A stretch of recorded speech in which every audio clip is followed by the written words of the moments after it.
All right, Dr. Hovind, this is a change of gear here.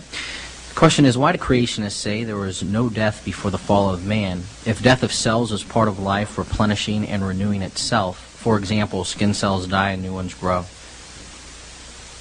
I think the creationists say there was no death before Adam sinned because the Bible says there was no death before Adam sinned.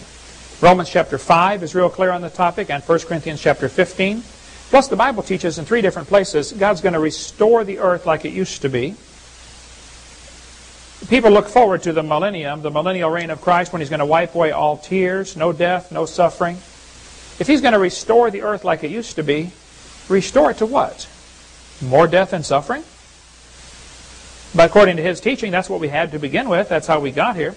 No, God designed the world for there to be no death, no suffering. There would not have been anything die had Adam and Eve not sinned. Nothing would have died.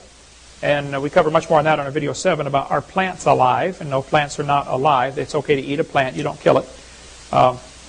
Just pry Algor off the other side before you do it. But the plants are not living. They don't have a soul. They don't have the blood. They don't have the life of the flesh is in the blood. So plants are not alive. But got off topic here.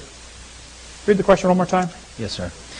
Why do creationists say there was no death till Adam sinned? Before the fall of man?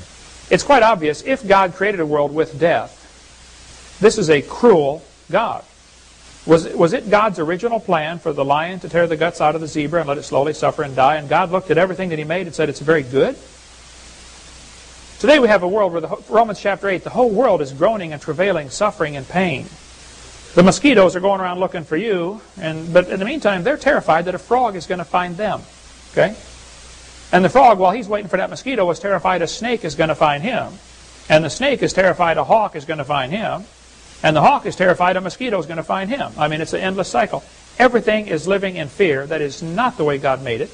And it's not the way it's going to be forever. God's going to restore it to Garden of Eden conditions. And I want you all to join me there. It's going to be a great time. Yes. No, I mean, as I pointed out before in this debate, it would have taken a drastic change of the physical laws to get where we are to today. As I pointed out, the sun's still going to die. You know, was God continually replenishing the sun so that it doesn't die? There's going to be no night, day, no storms, no earthquakes, no meteorites that hit. A complete change.